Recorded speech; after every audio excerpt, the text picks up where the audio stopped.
अस्सलाम वालेकुम, बिस्मिल्लाहिर्रहमानिर्रहीम। कैसे हैं बच्चों आप लोग? ठीक है, यकीनन ठीक होंगे। जी बच्चों, कैसा रहा आप लोगों के साथ? आप लोगों को उर्दू को समझ में आ रहा है? उर्दू लाजमी की तमाम चीज़ों को समझ में आ रहा है? अगर आपको किसी चीज़ में प्रॉब्लम है तो मुझसे कांटेक्ट कर सकते हैं। बच्चों, मेरे पास असाइनमेंट कंप्लीट नहीं आ रहे हैं, जिनके असाइनमेंट रहते हैं वो जल्द से जल्द जमा करा दें। ठीक है, चलिए आज हमारा 17वां लेक्चर है और आज हम हिस्सा नसर में से दूसरा अफसाना मुजस्मा पढ़ेंगे। ठीक है, हिस्सा नसर में आज क्या है हमारे पास? आज हमारे पास अफसाना है।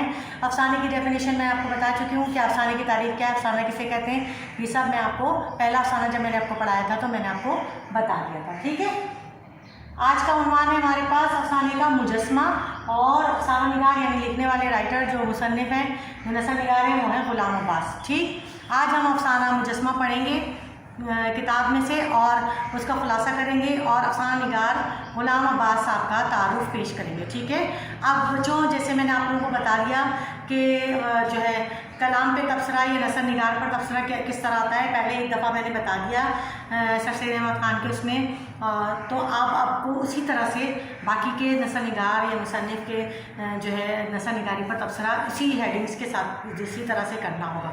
ठीक है, ये वैसे आपको नोट्स भी मिल जाएंगे, लेकिन अगर आप खुद से चाहेंगे तो ख़ुद भी आप 11 से 12 हेडिंग का ये क्वेश्चन बना सकते हैं। पैटर्न मैंने आपको बता दिया कि कौन कौन सी हेडिंग आती हैं और कौन कौन सी जिस पे हम काम करते हैं। ठीक है, तो अफसाने का थोड़ा सा मुख्तसर से बता दूं, अफसाना ऐसी कहानी को कहते हैं जो एक ही नशिस्त में मुकम्मल कर ले जाए, यानी छोटी कहानी, मुख्तसर कहानी जिसे बैठें तो मुकम्मल करके ही उठें। ठीक है, अफसाना हमारे पास दूसरा अफसाना है आपकी 12वीं जमात की उर्दू में दूसरा अफसाना है ये मुजस्मा और इसको लिखने वाले हैं गुलाम अब्बास। ठीक है, तो अब पहले हम जो है तारुफ मुसन्निफ यानी इनका तारुफ करते हैं मुसन्निफ गुलाम अब्बास साहब का कि गुलाम अब्बास साहब का उर्दू अदब में क्या मकाम है। ठीक है, उर्दू अदब में गुलाम अब्बास को एक नसर निगार की हैसियत से जाना माना जाता है। बचपन से लिखने का शौक़ रहा, उम्र के साथ शौक़ भी बढ़ता गया। ठीक है, इब्तिदा में गैर मुल्की अफसानों के उर्दू में तर्जुमे किए, बच्चों के रिसाले फूल में हल्की फुल्की छोटी मोटी कहानियाँ लिखा करते थे। ठीक है, और फिर उसमें मज़ामीन भी लिखे और ख़वातीन का एक रिसाला आता था तहज़ीब नस्मा, उसमें उनकी वालदा जो है लिखा करती थी तो उससे वो मुंसलिक रहे। दूसरी जंग अज़ीम के दौरान वो ऑल इंडिया से वाबस्ता रहे, ऑल इंडिया से वाबस्ता रहे। उर्दू अदब में उनकी किताब का नाम जज़ीरा सकंदरा से मुतारिफ है। ठीक है, जज़ीरा सकंदरा उनकी किताब का नाम है जिससे वो उर्दू अदब में उन्होंने अपना तारुफ पेश किया। ठीक, और अफसाना आनंदी और ओवरकोट ने उनका अफसाना मशहूर अफसाना आनंदी और ओवरकोट ने उन्हें शोहरत की बुलंदियों पर पहुंचा दिया। आनंदी गुलाम अब्बास की पहचान बन गया और इस अफसाने की वजह से इन्हें गवर्नमेंट ने आदम जी जो है अंग्रेज़ों ने इन्हें आदम जी का अवार्ड दिया।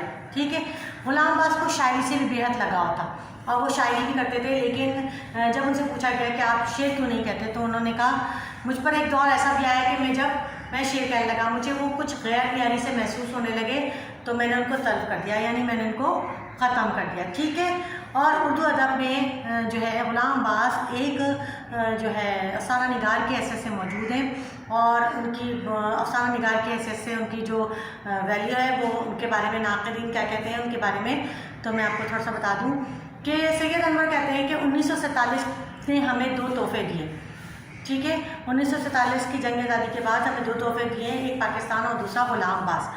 गुलाम अब्बास एक अफसाना निगार की हैसियत से मशहूर हैं और उन्होंने आनंदी और कोट के ज़रिए उन्होंने आलमी शोहरत अख्तियार की और उन्होंने अपनी मेहनत से उर्दू अफसाने में एक नई राह निकाली। इनसे पहले ऐसा जो है असलूब लिखने वाला पैदा नहीं हुआ। ये कौन कहते हैं?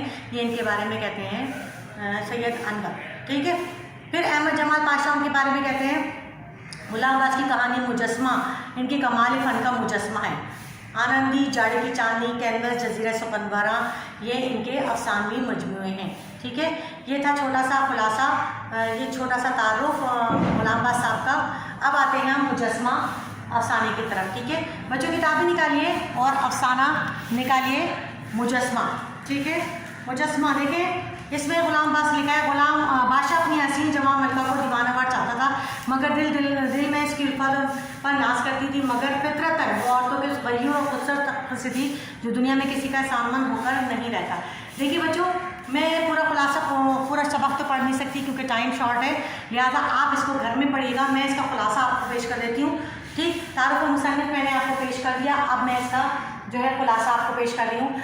तो आप लोग इसे घर में पढ़िएगा तो आपको ये अफसाना बहुत अच्छी तरीके से समझ में आ जाएगा। अगर आप इसे घर में रीडिंग नहीं करेंगे तो आपको फिर अफसाना समझ में नहीं आएगा, लिहाजा कोशिश पूरी कीजिएगा कि इसे घर में भी थोड़ा सा रीड कर सकें। ठीक है, अब देखिए, बादशाह जो है अपनी हसीन और जमील मलका को बहुत चाहता था। इसमें बादशाह और मलका की कहानी है, दो किरदार हैं, दो इम्पॉर्टेंट किरदार हैं। ठीक है, बादशाह और मलका, और तीसरा किरदार जो है वो बहुत बेजान एक मुजस्मा है। ठीक है, मलका भी बादशाह को बेइंतहा चाहती थी, लेकिन मलका जो थी वो उसके मशरक़ी जो एक हया थी उसकी पासदारी का ख्याल करते हुए वो थोड़ी सी झिझकती थी और वो बादशाह से उस तरह इजहार नहीं कर पाती थी जिस तरह बादशाह जो है मलका से अपनी मोहब्बत का इजहार करता था। और वो ये चाहता था कि मलका भी उसी तरह इजहार करे, जबकि मलका जो है वो शाही अदाब और मशरक़ी हया के पाबंद होकर वो ये सब नहीं कर पाती थी, जिससे बादशाह जो था वो गमज़दा रहने लगा और उसके दिल जो है किसी काम में नहीं लगता था। वो दिल से बिल्कुल उचाड़ हो गया। वो चाहता था कि जिस तरह वो मलका को शिद्दत के साथ चाहता है, मलका भी उसका बिल्कुल वैसे ही बदला दे, लेकिन ऐसा नहीं हुआ है। और एक दिन तो हाथ हो जाती है जब वो बादशाह को मशवरा देती है मलका कि वो अगर इतना गमज़दा रहता है, देखती थी क्योंकि उनके यहाँ कोई औलाद नहीं होती, तो वो समझती है कि बादशाह शायद औलाद के ना होने की वजह से दुखी रहता है, तो इसलिए वो बादशाह को मशवरा देती है कि तुम दूसरी शादी कर दो ताकि हमारे यहाँ मतलब औलाद हो जाएगी। बादशाह उसकी इस संगली पे बड़ा नाराज़ होता है, उसे बड़ा दुख होता है, बड़ा गुस्सा आता है और वो बिल्कुल उस दिन के बाद से तो और ज़्यादा गमज़दा हो जाता है और उसके दरबारी कामों से उताहट हो जाती है और वो किसी काम में दिलचस्पी नहीं लेता। और ये तमाम जो इसकी बादशाह की जो फीलिंग्स है, तमाम जो बादशाह के जो रवैये हैं, उससे वहाँ के दरबार के लोग पहचान जाते हैं और वो समझते हैं कि बादशाह किसी वजह से परेशान है। तो बादशाह को खुश करने के लिए वो तरह तरह के जो है प्रोग्राम मुनक़िद करते हैं, तक़रीबात मुनक़िद करते हैं ताकि जो है बादशाह का किसी में दिल लग जाए और बादशाह जो है वो खुश हो जाए। और इसी में बहुत सारे जो है रक़ास बुलाए जाते हैं, बहुत सारे जो है गाने वाले, बहुत सारे अखाड़े मुनक़िद किए जाते हैं, बहुत सारे कुश्ती के मुकाबले होते हैं, बहुत सारे जो है प्रोग्राम मुनक़िद करते हैं ताकि बादशाह किसी तरह से जो है दिलचस्पी ले और अपनी पसंदीदगी का इजहार करे। उसी दौरान एक मुजस्मा साज जो पत्थरों का मुजस्मा बनाते हैं उन्हें कहते हैं मुजस्मा साज। ठीक है, वो एक पत्थर का मुजस्मा लेकर आता है, एक छोटा सा पत्थर का मुजस्मा, और वो उनका एक खूबसूरत खातून मतलब औरत का होता है। वो मुजस्मा लाता है, वो जो छोटा सा मुजस्मा होता है, ज़्यादा बड़ा नहीं होता, और वो लाके बादशाह की खिदमत पे पेश करता है। बादशाह जैसे ही उस मुजस्मे को देखता है तो बादशाह उस मुजस्मे को इतना उसे पसंद आता है कि वो मुजस्मे सास को बेइंतहा इनाम कराम से नवाजता है और उसे जो है वापस करता है और वो मुजस्मा अपनी ख्वाबगाह में रखवा लेता है। ठीक है, और वो मुजस्मे को जो दिखता है तो वो एक इंतहाई हसीन औरत का मुजस्मा होता है। जैसे मिसाल के तौर पे मैं आपको बताऊं कि दुनिया भर में जितनी भी ख़वातीन हसीन तरीन ख़वातीन हैं, जिनकी आंखें खूबसूरत हैं उस आंखें ले ली, जिसकी नाक खूबसूरत है उसकी नाक ले ली, जिसके बाल खूबसूरत है उसके बाल ले लिए, जिसके हाथ पैर खूबसूरत है उसके हाथ ले लिए। तो इन सबको मजमुआ बना के एक मुजस्मा बनाया गया। तो वो इंतहाई खूबसूरत औरत का मुजस्मा था जिसे देखकर बादशाह जो है बहुत खुश हुआ और उसने अपने से ख्वाबा में रख लिया। अब क्या होता है कि बादशाह जो है उस मुजस्मे से को रोज़ अपने देखता है, उससे बातें करता है, उसके साथ खेलता है, उसे अपने दिल की हर बात शेयर करता है। सुबह उठता है तो मलका ये सब चीज़ें देखती है कि बादशाह मुजस्मे में बहुत ज़्यादा दिलचस्पी ले रहा है। मलका जब भी कमरे में आती तो बादशाह को मुजस्मे के साथ खेलता देखती। बादशाह जो है कभी मुजस्मे के सर पर ताज बना के रखता, कभी उसकी आंखों को देख के उस पर शायरी करता, कभी उससे बातें करता। तो मलका ये सब चीज़ें देखती और देख के चली जाती। अब एक दिन क्या होता है कि बादशाह जब सुबह सोकर उठता है तो मलका उसके पास आती है और मलका से कहती है कि आपने नाश्ता नहीं किया, तो मैं आपको लेने आई थी, तो आप चले नाश्ता करने के लिए। तो बादशाह कहता है मेरा दिल नहीं चाह रहा। मलका कहती है मैंने भी नाश्ता नहीं किया। तो जो है बादशाह उसे गौर से देखता है और उसे एहसास होता है कि मलका ने उसकी वजह से नाश्ता नहीं किया। उसे बड़ी एक तशनगी सी होती है, एक सुकून सा मिलता है और वो बोलता है अच्छा ठीक है। और बादशाह को वो बहाने से कमरे से ले आती है कि चले यहाँ बाहर टहलेंगे, और वो बाहर ले जाती है। इसी तरह मलका दूसरे दिन जब आती है सुबह कमरे में, तो देखती है कि मलका बादशाह जो है मुजस्मे के साथ बातें कर रहा है और मुजस्मे के साथ लगा हुआ है। मलका उसे बहुत कोशिश करती है कि वो बाहर ले जाए, लेकिन बादशाह जो है मुजस्मे में इतना महब होता है कि उसे ख्याल ही नहीं रहता। फिर तीसरे दिन ये होता है कि एक दिन बादशाह सोकर उठता है तो देखता है कि मलके जो मुजस्मा सामने रखा होता है, खूबसूरत औरत का मुजस्मा, उसके गाल पर एक सियाह रंग का धब्बा लगा होता है। बादशाह चूँकि फ़न मुसव्वरी का माहिर होता है, बादशाह को इससे दिलचस्पी होती है इस फ़न से, और इस फ़न से वो वाकिफ़ होता है। तो बड़ा गुस्सा आता है कि मुजस्मे की खूबसूरती में एक काला धब्बा जो है वो बहुत बुरा लग रहा होता है। बादशाह जो है तमाम नौकरों को बुलाता है और वो पूछता है, तो लेकिन सब मना कर देते हैं कि मुजस्मे को किसी ने हाथ नहीं लगाया। बादशाह गुलामों को कोड़े पड़वाता है। उसके बाद फिर वो समंदरी झाग और जो मुजस्मे के लिए सही करने के लिए चीज़ें चाहिए होती हैं वो मंगवाता है, और मुजस्मे के मुंह से वो काले रंग का धब्बा मिटा देता है। ठीक है, और क्या कहते हैं मुतमईन हो जाता है, फिर अपना मुजस्मे के साथ जो है महब हो जाता है। दूसरे दिन जब बादशाह सुबह सोकर उठता है तो देखता है कि मुजस्मे के कान कटे हैं। तो वो देखता है, फिर वो मुलाजमों को बुलाता है, गुलामों को बुलाता है, उनके कोड़े लगाता है, लेकिन कोई भी नहीं ये राज बदलता कि मुजस्मे के साथ किसने इतना बुरा सलूक किया है।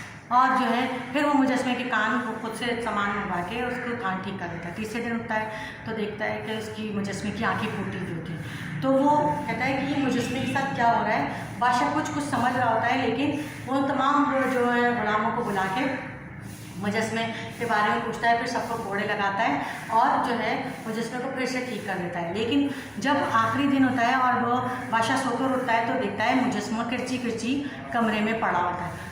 वो बड़ा परेशान होता है और वो बहुत जो है दुखी होता है कि मुजस्मा किरची किरची उसके कमरे में पड़ा होता है। टूट के संगमरमर का मुजस्मा ज़मीन पे पड़ा होता है, और थोड़ी देर के बाद मलका आती है और बादशाह के कदमों में अपना सर रखकर माफ़ी मांगती है, क्योंकि मुजस्मा जो है वो मलका ने ही तोड़ा होता है और मलका इस बात को कबूल कर लेती है। तो ये था मुजस्मा के औरत की नफ्सियात। गुलाम बाद साहब ने इस मुजस्मा जो है सबक में बताइए, अफसाने में बताइए। उन्होंने कहा कि औरत जो है वो कैसी भी औरत हो, वो अपने मजाजी खुदा में शिरकत बर्दाश्त नहीं करती। ये औरत की नफ्सियात है, और चाहे वो एक बेजान मुजस्मा ही क्यों ना हो।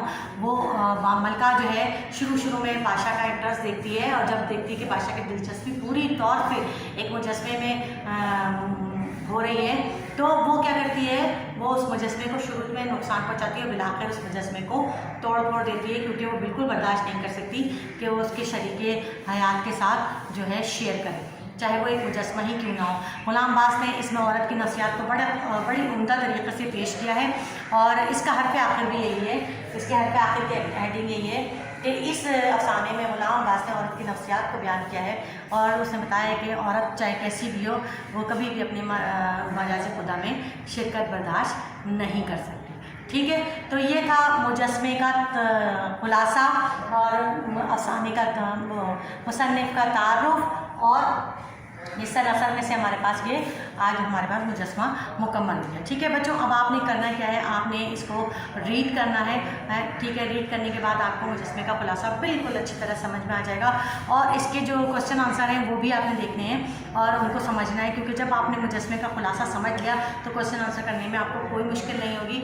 बस आपका होमवर्क असाइनमेंट ये है कि आपको उसका खुलासा हवाले के साथ लिखना है। ठीक है, हिस्सा नसर में आज मैंने आपको मुजस्मा यानी दूसरा अफसाना आपको मुकम्मल करवा दिया। ठीक है, आज के लिए इतना ही। मुझे इजाज़त दीजिए। अल्लाह।